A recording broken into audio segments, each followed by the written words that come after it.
The city of New Harbour was a sprawling maze of cold steel and unforgiving concrete.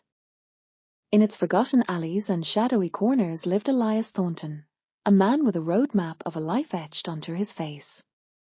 His beard, a testament to a quiet resilience, was streaked with grey, and his eyes, though tired, still held a faint glimmer of a past life. He pushed a rickety grocery cart, a vessel for scavenged treasures, old books, broken clocks, and 2 neatly folded blankets that he never used.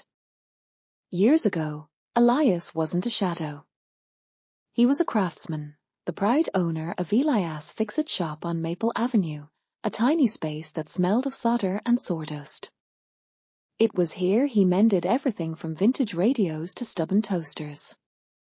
His life was full, warmed by his wife, Clara, a woman whose laughter was the truest melody head ever known, and their son, Liam, who once declared his dad was the smartest man in the world. But sickness came, a silent thief that stole Clara first, then his home, his shop, and finally, his son.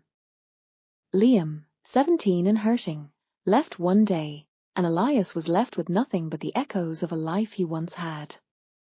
He wandered the streets, a quiet ghost in his own city, never asking for help, never complaining. He knew the secrets of the city's underbelly, which vents blew warm air, which dumpsters offered stale bread, and which soup kitchens served the best chili. But his life of routine was shattered on a bitter November morning. The sky hung low and heavy as Elias cut through the alley behind Westwood Market. He was about to pass the large green dumpster when he heard it, a faint, desperate sound, not a cat's cry, but something smaller, more human. His heart in his throat, Elias lifted the heavy lid. Inside, tucked between 2 overflowing trash bags, were 2 newborns, a boy and a girl. Their skin was a deep chocolate brown, and they were barely wrapped in a flimsy, stained towel. The boy was crying softly, his tiny fists clenched. The girl was silent, her eyes fluttering with a fragile, almost imperceptible movement. Without a moment's hesitation, Elias shed his old coat, wrapping the 2 fragile lives inside and pressing them against his chest. "You're okay," he whispered, his voice trembling. "I've got you." He didn't think, he just moved. He stumbled through the icy streets, his old body aching, his arms numb. He burst into St. Jude's Hospital, the bright lights and antiseptic smell a stark contrast to the world he knew. He placed the bundled babies on the reception desk. "Please," he gasped, "they need help." A whirlwind of nurses and doctors surrounded the infants. One nurse, a kind woman with warm eyes named Dr. Anya Sharma, gently took his arm. "Where did you find them?" she asked. "In a dumpster," he said, his voice raw with emotion. "Behind Westwood Market."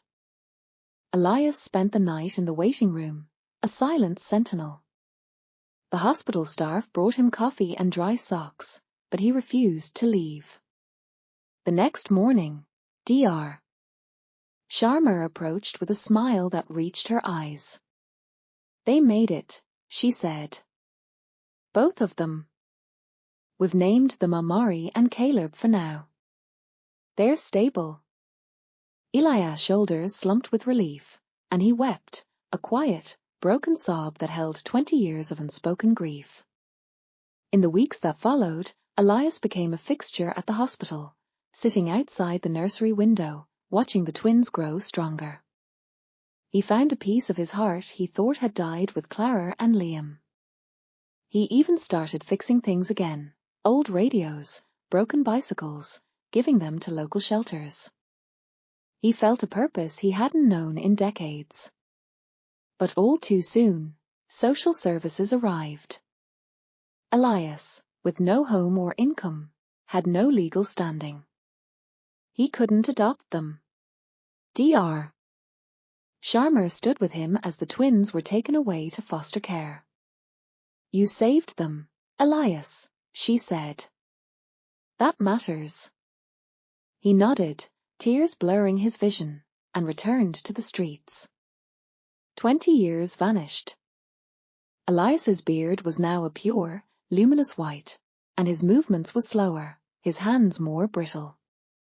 He lived in the Haven House shelter, a quiet man who mended broken flashlights and offered gentle advice.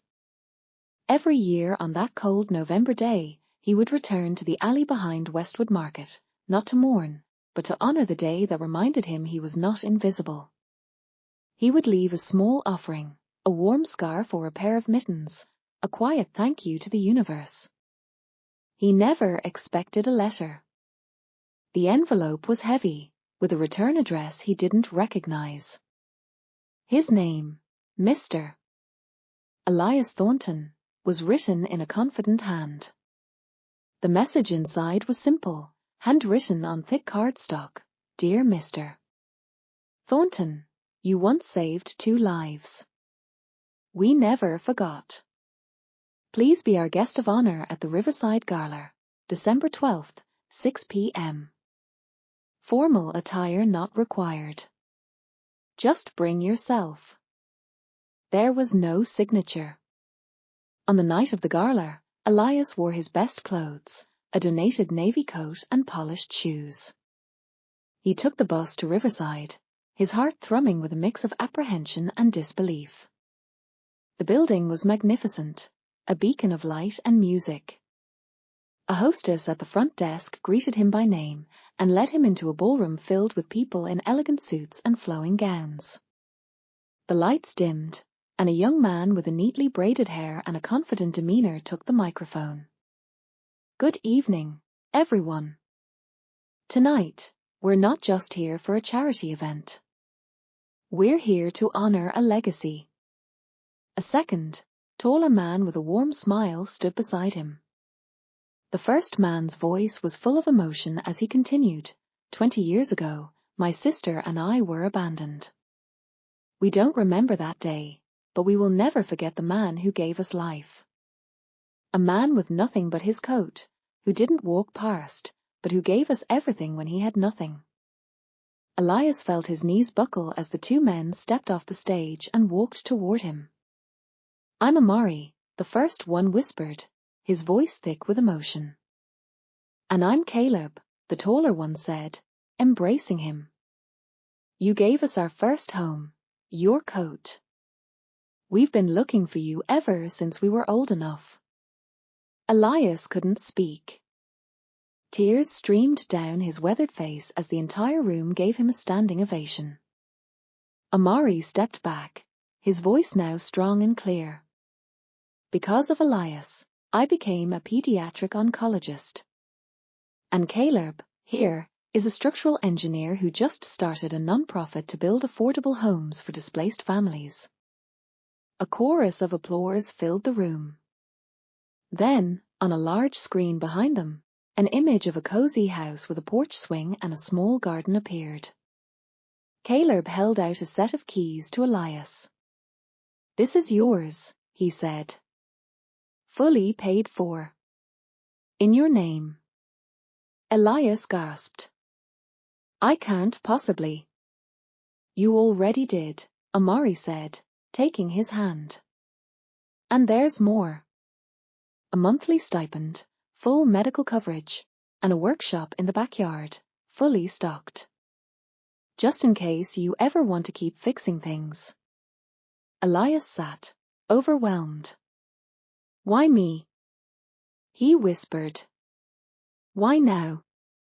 Caleb smiled. Because you didn't wait for thanks. You did it when no one else would. The story of Elias's rescue and reunion became a headline, a tale of kindness and unexpected destiny. 2 weeks later, he moved into his new home. Neighbors welcomed him with food and smiles, and kids brought him broken toys and radios to fix. Every Friday, Amari and Caleb would visit, their laughter filling the small house. They would sit with Elias, a family finally reunited. Elias would look at them, not for their titles or their success, but because in them, He saw that love had come full circle. The man who had once saved 2 abandoned babies was now surrounded by the warmth of family, proving that even a broken life could be mended, and a lost home could be found again.